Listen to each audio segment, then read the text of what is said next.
See here in this animation, this construction worker is using a pulley system in order to lift this load. What kind of pulley system is this? A pulley system in which the axis of rotation is fixed is known as a single fixed pulley. Because we are having only one pulley system here, that is why it is known as a single fixed pulley. In a single fixed pulley, the pulley is fixed to a rigid support, and the axis of rotation of the pulley does not move with the movement of the load. So the pulley does not move with the load. You know, in a pulley system, the load is attached to one end and the free end of the rope is there for you to apply the effort in order to lift the load. So the load is the resistive force that you need to overcome by using the pulley system or by applying the effort. So what is load? Load is the mass of the box here into the acceleration due to gravity, because the load is acting directly downwards. So load can be written as the weight of the box, which is actually the mass into acceleration due to gravity. Mass can be denoted by m and acceleration due to gravity can be denoted by g. So load can be written as m into g. The load due to the acceleration due to gravity acts directly downwards. Now you will be introduced to a new term which is applicable in case of pulley system. The word is tension. What is tension in a pulley system? Well, in a pulley system, the tension is the pulling force which is exerted by a chain or a string on another object. You know, in a pulley system, strings or ropes are attached to a grooved wheel. So these chains or strings exert a pulling force on the load and the effort. This is known as the tension. Tension on both the strings or in both the segments of the string act in opposite direction and are equal to one another. And what is the direction of the tension? Well, the tension acts away from the surface of the object which the rope is attached to. So, if the load is acting directly downwards, the tension will act in an opposite direction, that is in upward direction. Now in this diagram, these ropes, that is these two ropes, are exerting a tension in the upward direction because the load is acting downwards. So the tension which is supporting the load will be acting upwards.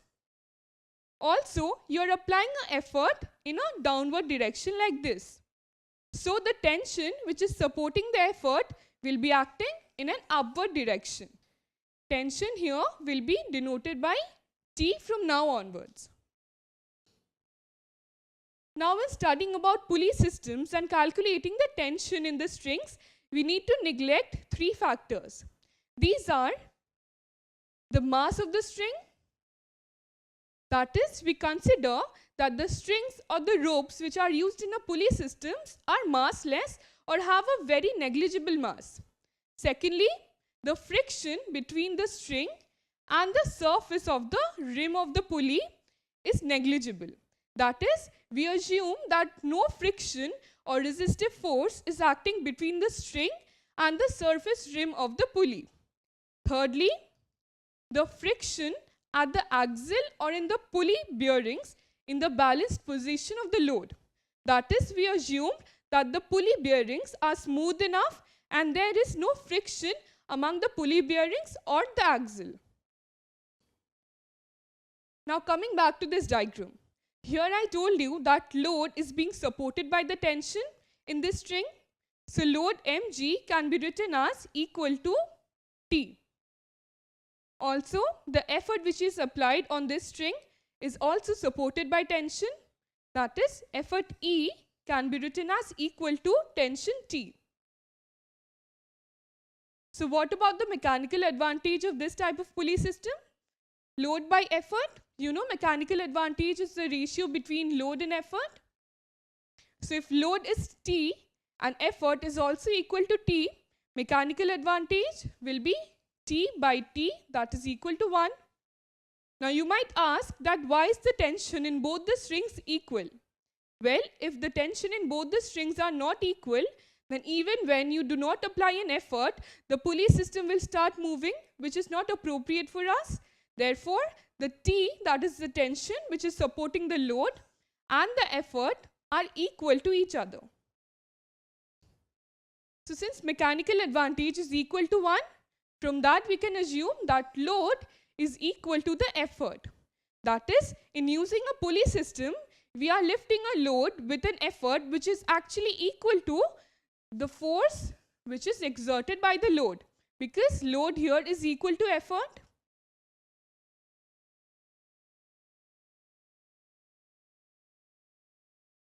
But in actual practice, there are other resistive forces like friction which act on the load. Therefore, load is not always equal to effort, but rather load is greater than effort in practical conditions. Now, what about the velocity ratio of this pulley system? You know, velocity ratio is denoted by the displacement of effort divided by displacement of load. Displacement of effort can be denoted by dE, and displacement of load can be denoted by dL.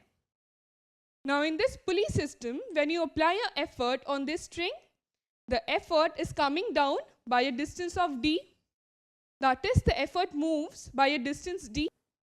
The same distance the load moves when you apply an effort, that is in upward direction, d, like this.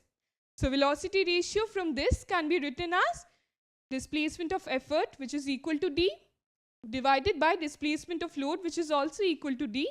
Therefore, velocity ratio will be equal to 1. Now the efficiency of a pulley system, that is a fixed pulley system. The efficiency eta, you know, is a ratio of the mechanical advantage by the velocity ratio. Now from the previous example you saw that mechanical advantage and the velocity ratio both are equal to 1. Therefore efficiency will also be equal to 1, or it can be written as 100%. Now this efficiency will only be equal to 1 or 100% in ideal situation, that is when the frictional forces are ignored. But in actual practice, the efficiency is generally less than 1, because we know that mechanical advantage is not always equal to 1 when frictional forces are acting along with the load. Therefore, you need to apply a greater effort to overcome the load and the frictional forces. So if the mechanical advantage of a single fixed pulley is equal to 1, that would mean you need to apply the same effort as the weight of the load. So why do you use a single fixed pulley? The single fixed pulley is used to mainly change the direction of the effort applied. That is, it is used only to change the direction of the applied force or the applied effort, E. So you're applying an effort directly downwards, and you can lift up the load with the help of your own body weight when you apply the effort in a convenient direction, which is downwards.